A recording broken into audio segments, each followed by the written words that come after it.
The good thing with real estate, it's almost the same across the world. So if you wanted to go invest and buy a property in another country, there's just two things you have to look into, really, the taxes and the laws.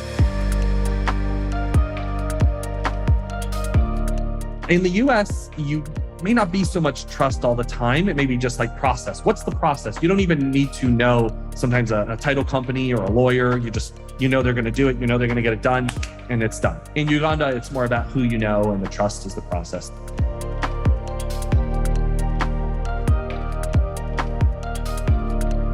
You can't change someone's DNA, right? So the way I operate is more of a gut feeling, and I look at trends. I feel like I have enough experience where I can say, okay, this is coming down the pipe. This is what's happening. This is the next wave.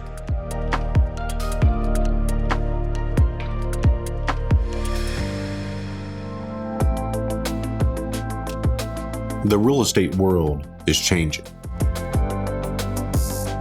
Opportunity is everywhere. It has never been so easy to connect, share, and bring people together.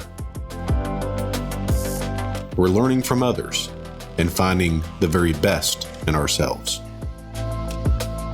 Challenging our beliefs, overcoming our fears, transforming ourselves so we can transform our business.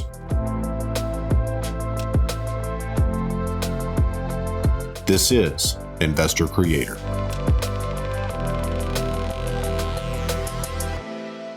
What is up, guys? Welcome to another episode of Investor Creator. Appreciate you being with us today. So wanted to share something with you really quick before we get started with Nathan's interview, which was really, really amazing. I know you're going to love that. But I wanted to share something with you and really caution you on something that I see in this industry. So it's really, really common for both investors and realtors, for that matter, to really coast the fourth quarter. And I see that as being a colossal mistake. And here's why. A lot of people feel, okay, the fourth quarter, most everybody's done their transactions this year already. And really, I see this certainly between Thanksgiving and New Year's, right? So everybody just kind of takes off. And what I want to submit to you is that is going to be a big, big mistake come first of the year. So I'm actually gearing up our marketing right now because I want to create contracts that close right after first of the year so that we have a really, really strong first quarter of next year. And for whatever reason, people don't really think about that. I think people kind of want to rest on their laurels that, hey, we've had a great year. And look, I'm not the person to say don't take a break and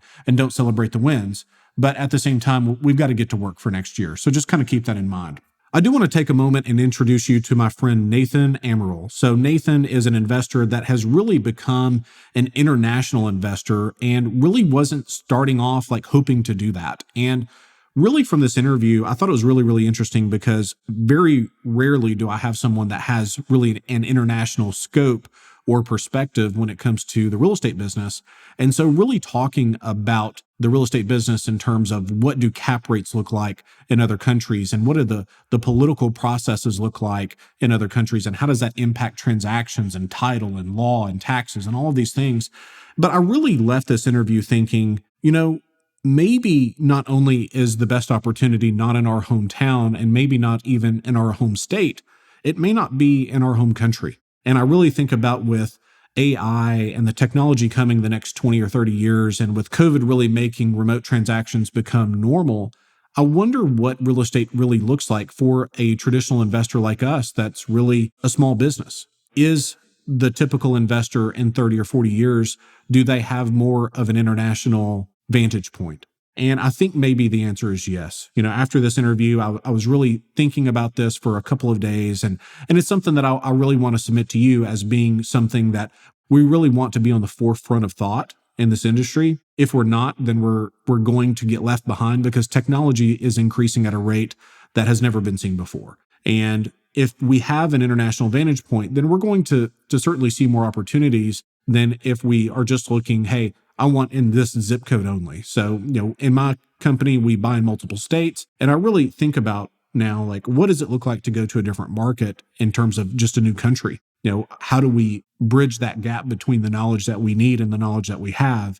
And I think that Nathan does a really, really good job of kind of beginning to bridge that gap for us. So I really think you're going to enjoy this episode. I really enjoyed interviewing Nathan, and we had a lot of fun both on this call and after the call. And so, Nathan, I appreciate you being on. So without further delay, here's Nathan. Nathan, welcome to Investor Creator. Hey, Brad, thanks for having me. Yeah, I'm really glad to have you. So first things first, kind of tell me about what you're seeing in the market and what are you learning about the market right now?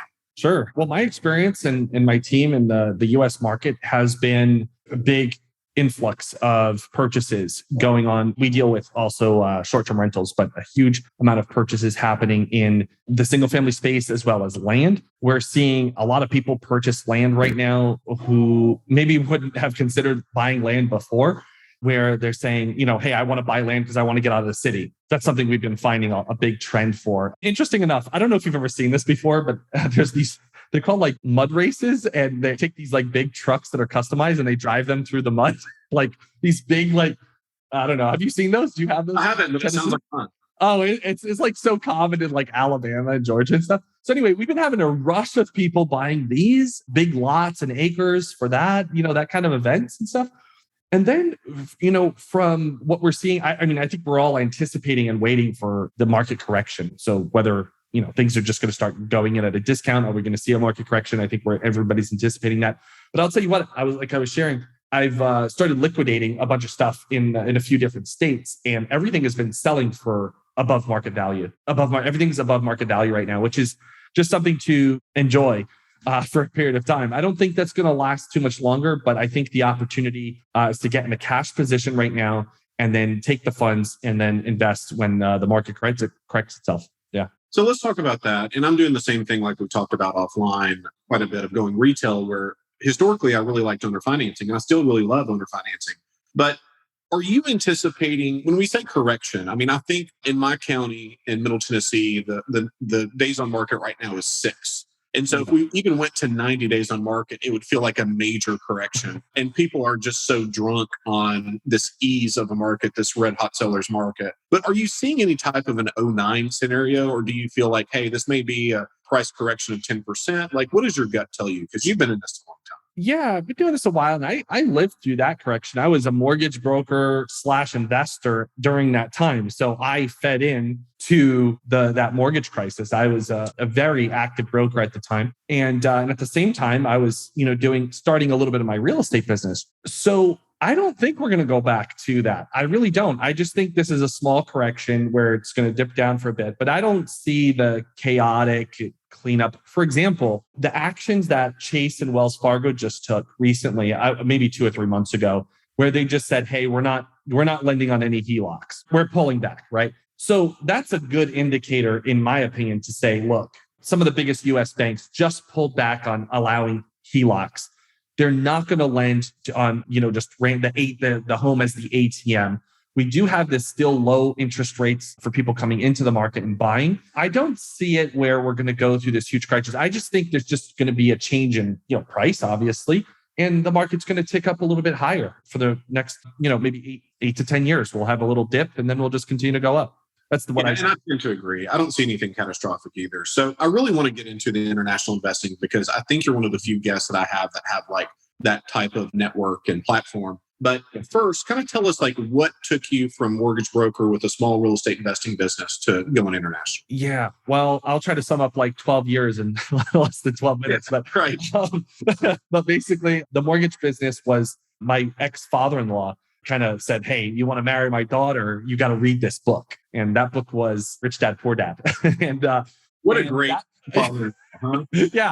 Yeah, he was a great ex-father-in-law. He really was. And unfortunately, when he first handed it to me, I didn't read the book. I went back, I gave it to him a few days later. He's like, okay, what's in chapter 6? And I didn't read it. And he's like, you really want to marry my daughter? You better read this book. So I did, took a lot of notes, and that's where the fire was ignited. And I started he started bringing me to seminars.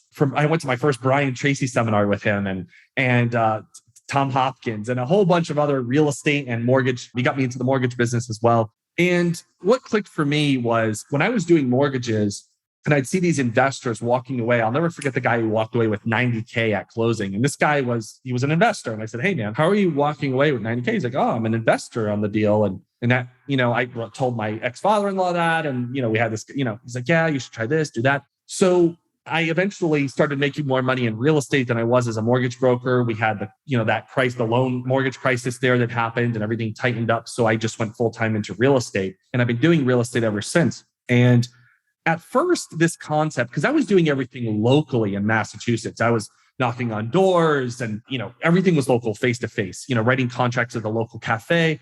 And when I moved to California and then I moved to North Carolina, it was really when I moved to North Carolina, I did my first deal and it was 4 hours away. So I did my first, I call it remote deal.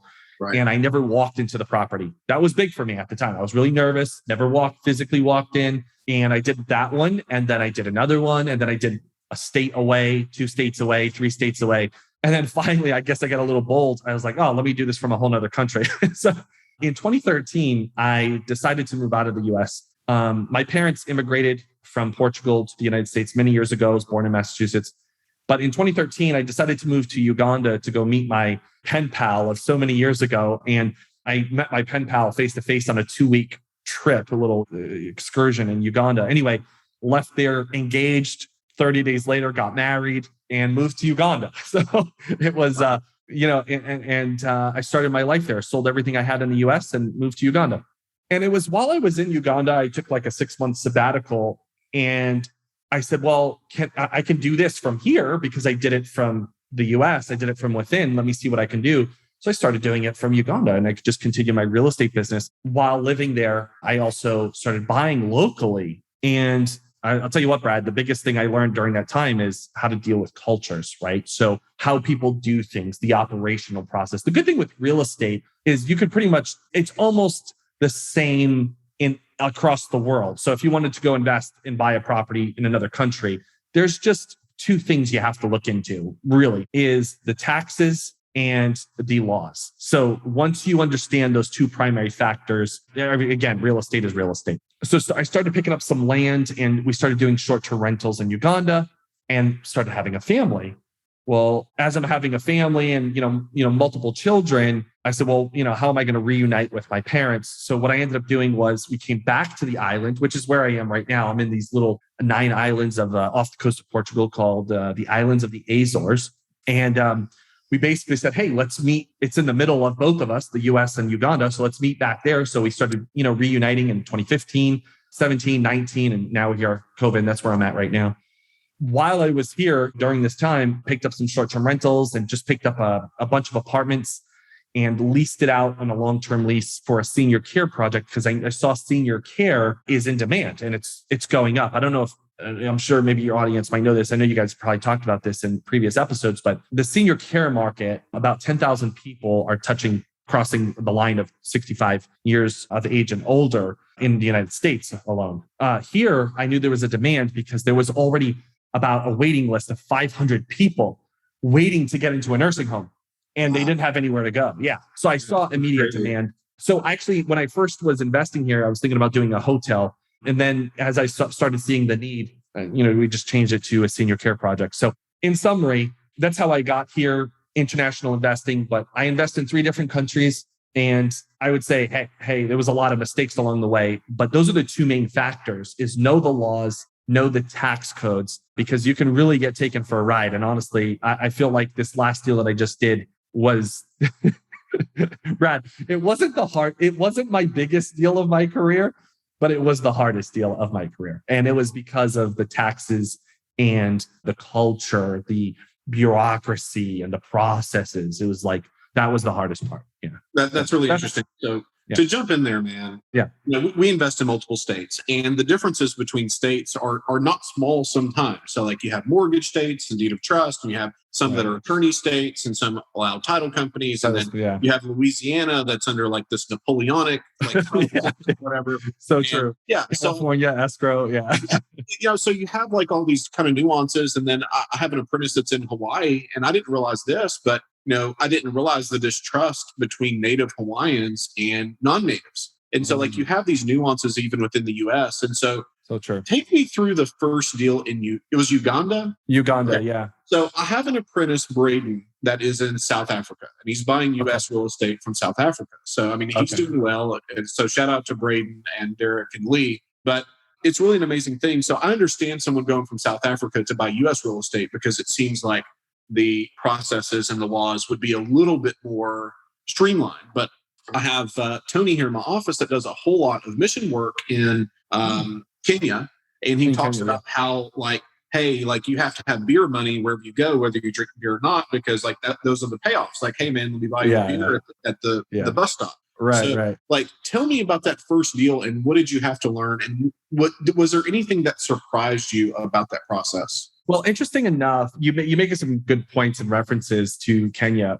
Interesting enough, I actually didn't buy my first deal the first year I was in Uganda. I didn't work that much. I kind of soaked in with the culture, got familiar with the locals, and really just lived, and enjoyed myself while I was there for that first year. And interesting enough, I actually enjoy that process. When I compare the United States and Portugal and Uganda, it tends to be on the top of my list because I like this whole beer mentality, and I don't use beer as the motivator. I just use money as a motivator because for example, here in Portugal, you can't give anyone an envelope to help you expedite a service. Like if I wanted a paper to be, to get from one end of the city to the other, just like people would ask you questions like, well, it's only going to take you 15 minutes to bring it there. Like they would ask you to go do it rather than, no, I'll pay you to go do it.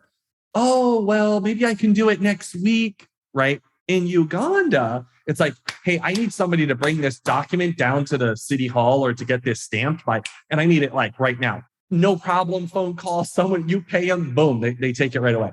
And I feel like that's and that's all cultural based. It's just very different. I feel like in Uganda, and leading into my first deal there, it's all about like, who you know and building trust, getting to know the locals. Unfortunately, there is no like MLS, for example, in Uganda. They use things like Craigslist, or in Uganda, it's called OLX.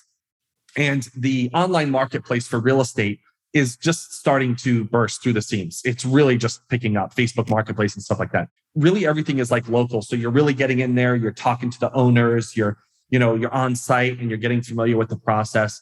For us, what we ended up doing, my wife had never purchased property before.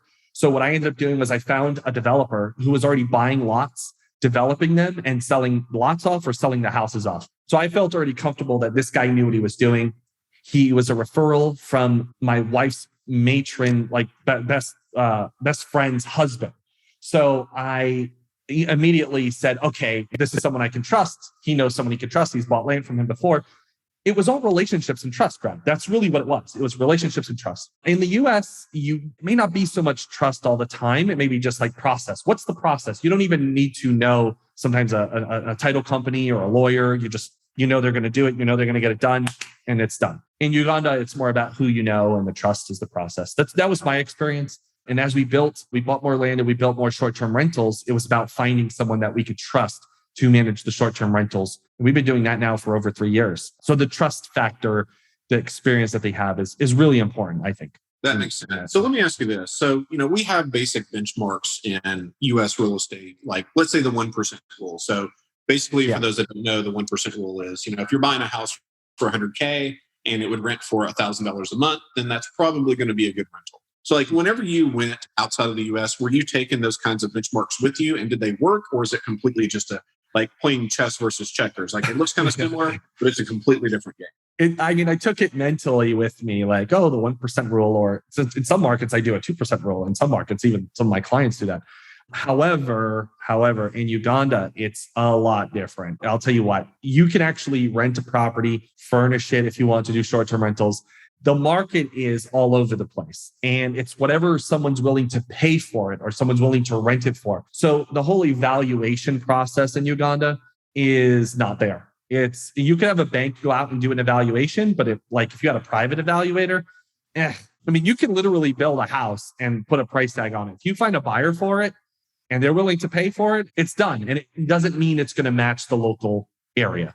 Rentals, I feel, are way overpriced in Uganda. Like a lot of my friends are sometimes shocked when I say, listen, in this market, nice neighborhood, you're looking at $4,000 a month, $3,000 a month. Like, what? In Uganda? And I'm like, most people don't realize that. But the market is growing so much in Uganda. And Brad, I'll tell you this real quick. I've lived in a few different states, about 5 different states in the US. Lived here in Portugal and in Uganda. And out of all the places I've lived in, Uganda is the fastest growing. Kampala, Uganda. Let me make this clear. Kampala, Uganda, the capital, is the fastest growing place I've ever lived in regards to growth. And I've lived even in Charlotte, North Carolina, who has 40 to 50 people moving there a day. Right. Florida, 1,000 people moving there a day. Uganda has the highest construction growth that I've ever seen. It's amazing. There's cranes everywhere. And yeah, most people don't realize it. Because it's not on the radar. I mean, you say Africa, people think giraffe. I mean, that's not the case at all. But you look at the biggest capital cities, they're sprawling and growing out. The lower class is skyrocketing to middle class faster than anything. And China has a big impact and influence in that market as well. I think they're doing a great job there, building roads faster than they were in Shenzhen and Beijing. They're doing construction work faster than what they've done in 30 years. What China has done in its own country, they're doing it in 12 years to 15 years in Africa, which is phenomenal. Yeah. Interesting.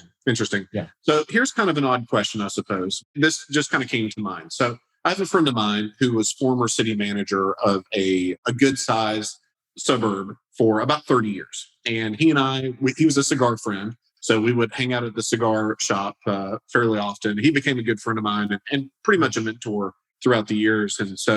But he would mention to me how often he would get offered bribes from people trying to get things through. And so in this city, he was basically like the mayor. So, you had a mayor, but he was kind of the figurehead. But Roger was city manager and he was a decision-making power. So he was over the police force, and he was over the fire department and the education department. He's over everybody. And so when it came to getting something through with zoning or get something through, then Roger was kind of the guy. Are you seeing that happen as kind of a normal way of practice in some of these markets? Because it seems to even be a normal way of practice in the US. It's just not talked about. Yeah, I completely agree with you, Brad. I hear this all the time. People say, oh, there's so much corruption over there, over here, and all that. But in my opinion, corruption in the US has been labeled as different words like lobbyism, right? Being a lobbyist. Right. There's so many different ways. It's just covered up in different ways. But the reality is, I even think of a situation here on the island. It's not just the pass of the envelope, like, hey, here you go. It's, oh, you do this, I do that for you. And I've been in politics in the US. I ran for office and won an election. But the reality is, what I quickly realized, is the corruption that happens in politics that can turn, if that's not the direction you want to serve in life, then, you better get out of it like I did. I would say there's going to be corruption and, hey, scratch my back, I scratch yours. That's global. I don't care where you go. It's global. It reminds me of where in a city in Massachusetts where I grew up in, the mayor himself would take bribes from the state department. There was guys in the state department and he would get extra funding. Instead of using the funding on the roads, he was using it for something else. It came out 6 years later, but it was still being done, right? And I think most people think internationally, they think, oh, it's not in my own backyard, but it's abroad. It's everywhere. It's everywhere. It just may be done a little differently. Maybe instead of a bank wire, maybe it's done in a bag of cash. It's just done differently, So that makes sense. All right, Nathan. So let's say that you're going to your fourth market. Okay. So you're in these markets now. You want to go to your fourth market. What are you looking for to decide, hey, this is a contender, or no, we should stay away from this? That's a great question. I'm actually thinking about a fourth market. And I was watching this video on YouTube about this gal that I've been following. She travels the world and she is building a house in Bali. And I was surprised because I'm like, wow, you're going to build a house in Bali? So exploring my next market is probably going to be either building or acquiring, then short-term rental. I can live there and then short-term rental it out. Interesting. Okay. So let's talk about financing, because a lot of what I do is creative on the purchase side. So we buy a lot with 0% on the finance or with buying subject to an existing lien. How does international finance work across different markets? And are you seeing banking regulation be like extremely different? I have to assume so. And so how do you navigate that in terms of raising money? Yeah. So, I'll just from the banking, traditional, conventional stuff first. When I look at Portugal, extremely low rates. You can get a mortgage rate for 0.05, like 0.05. Okay. It's just extremely low. I got a buddy of mine. Yeah. Percent. Yeah. Not 5%. And we're taking it to decimal, 0.05%. Like, yeah, you could actually have a mortgage rate of like 0.1. It's crazy. You could have one I got a buddy of mine who's got 0.08 and it's a 40-year term. It's extremely low. And actually, they have properties here where you could buy them off the bank, like basically, bank REOs, right? So you can buy those. They'll actually give you 100% financing, and they'll give you money to fix up the property. Okay. So you can go 100 and 120%. They'll fix up the property, give you a very low rate as long as you stay in the property and you can't sell it for 5 years. So there's even those opportunities. Now, be mindful this is a socialistic country. So the government and banks are there pushing people to do things. Okay. So it's very opposite. There's hardly any capitalism here. Doesn't even exist. The entrepreneurial flame doesn't even exist here. It's like it's blown out by the government. So when it comes to Uganda, for example, it's completely opposite. It would shock you. Interest rates are 18%. They just got lowered from 21% on a loan to 18%. However, the savings rate in Uganda is 13% and 14%. So most people are thinking, wait a second, I'm not even getting 1% in my savings account. In Uganda, it's 13% savings rate. However, you have very high mortgage rates or lending rates. So that's really the difference. Now, when it comes to raising money in foreign countries, I've raised a lot of money for United States real estate. And I raised a little bit of money for real estate in Portugal. I personally think you have to find the right group of people who want to invest foreign, because that is a very particular investor. It's a little bit easier to raise money for people in the US. They can fly there, they can touch the building, they can see it. It's in a state, it's in a union they're familiar with. But when you start asking people for funds in a foreign country that they've either never been to or maybe want to go to one day, it's a very different type of lender or investor in my regard, in my experience. So that makes a lot of sense. So to talk about the entrepreneurial spirit, like you said, in Portugal, that is just blown out by the government. Do you think that that's a competitive advantage for you, or is that a net loss? When I first got here, I came here just, I was to say I'm a tourist, but I came here just as, hey, we're meeting up here and it's my family history is here.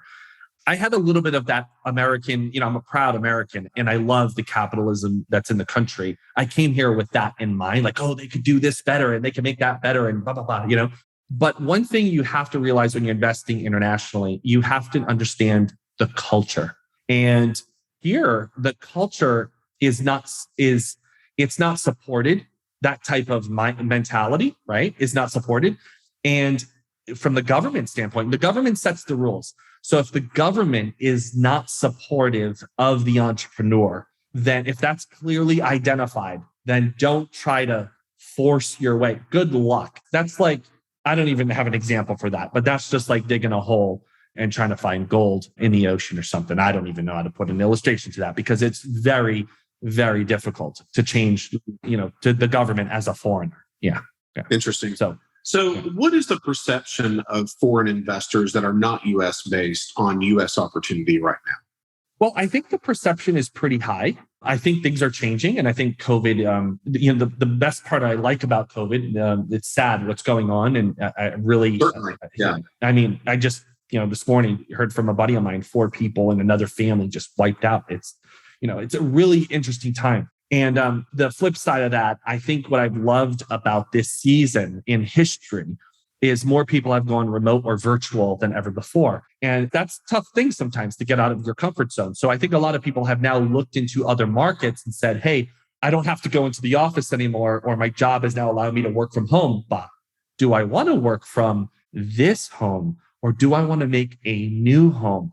And I think that is a great push in the right direction for what I believe in: global travel, global citizenship, global. I'm a big believer in that. I have been for many years. I've always been frustrated personally with the ideas of having visas for different countries. And I know they're there for a reason, but I just see it as like, the world is a beautiful place.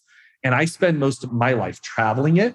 I just believe I want more people to experience that. And I think with the benefit of COVID, what's happened is it's given people more the reason, the opportunity to actually get out there and say, you know what? I don't want to live here anymore. I want to move to Ecuador. I want to move to Bali. I want to move to Thailand and just go and still have a job, online. I think that's been that's my perception of what I think is happening already and what's the speed of it happening now. And I think that's going to impact real estate globally. I think you're right. And it's something that I've certainly seen. So my first virtual deal was very similar to yours in that I wasn't really trying to go virtual, but we had radio ads going on in Nashville, which is kind of my home base. And we had somebody that like kept saying yes to questions that I thought would say no to, like, well, it's worth 120, I could buy it for 40. Is that okay? Oh yeah, that's fine. Well, would you finance it? Yeah, I'd finance it. Well, would you do that at 0%? Yeah, that's fine too. It's like, I ran out of reasons to not do the deal.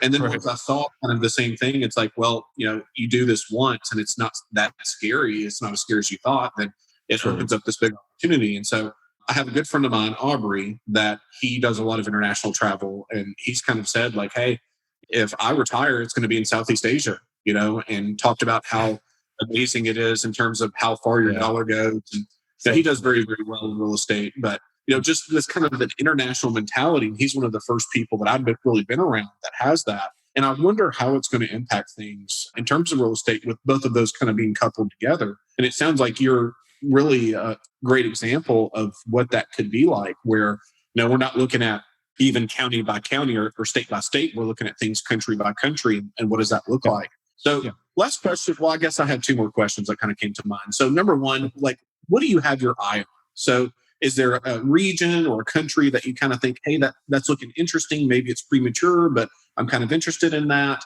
We'll start off there. That's a great question. So I'm on I have a 2-part phase of the project here, the senior care project that I mentioned earlier. And I'm on my second phase of that, which is probably going to be another year. I won't be here for the entire process. I'll be in and out. But once that is done, I am going to shift probably into a different market myself personally. I too want to be in Southeast Asia. That's our next, as a family, we're all heading over to Southeast Asia. I got it somewhat mapped out. I mean, I have a good friend who's been there before, and we want to really go into that market and live there for quite some time. So I don't see myself personally like going deeper into this system here, this society, because of the lack of entrepreneurialism, the lack of willingness to work with investors. So I don't like that. I don't like that part of the culture. It's beautiful here, beaches everywhere. I mean, great weather, completely very, very safe, but it's just not very conducive to business. So that's that. So when I look into the future, I have to say, Brad, your question is so timely because I want to get through the end of the year first before we make any final decisions. But I know we have our sights on Malaysia and Singapore, Bali, Indonesia, and we just want to explore that side of the world. And at the core, in my heart, I really love Europe. We just spent I think it was like three weeks in Germany. And I've never driven through Germany. I've been to Hamburg multiple times and Frankfurt. And I've been to multiple parts of Germany as a tourist. But literally, we got in a car and we just drove around. And I couldn't believe what I saw outside of just flying in and staying in the local tourist areas. So we spent a good amount of time there, went to a theme park, and I was just amazed at how green the country is. And I want to get more deeper into Europe as well. Doesn't mean I want to invest in all those other countries, but I definitely want to go a little deeper and travel into those countries. I really love Europe. The history and the cultures are so amazing. Very cool. So my last question is really about decision making. So when you're analyzing risk, are you looking at it from a cerebral, like thinking about the risk and analyzing risk with your mind and your head, or do you take it as a gut feel and really make decisions with your heart? I am a very right-brained gut feeling kind of guy. And I have a good team member on my team who's the left brain and gives me the numbers. And there are times where I have to, look at those numbers and say, okay, well, this is what they are. But I am definitely led by the gut feeling, which has its moments of you can get burned that way. I feel like that was this recent decision here. Mistakes were made because of a gut feeling, but that's how I operate. I can't change you can't change someone's DNA, right? So the way I operate is more of a gut feeling, and I look at trends. I feel like I have enough experience where I can say, okay, this is coming down the pike. This is what's happening. This is the next wave. How am I going to operate and be an investor in this wave that's coming? In summary, I would say those two waves that are coming, and they're here now and they're coming, is senior care, short-term rentals.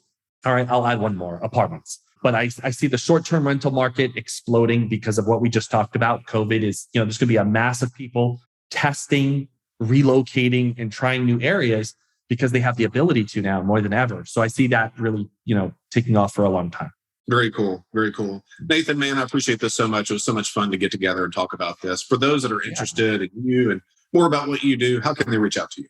Yeah, sure. Basically, I do have a podcast myself, but basically right on my website, it's fearless-millionaire.com. I've been helping people over 10 years, helping them how do I get started in this real estate business? How do I, make my first offer? How do I, get my first deal? Me and my team, we have a very oil refined system where we get people into our training and then we help them to scale up to 25 deals. We make sure we just have this benchmark of you work with us until you get to 25 deals. If someone is interested in that, they can check us out there. But that is, that's something that's near and dear to my heart. It's my way of giving back to the community.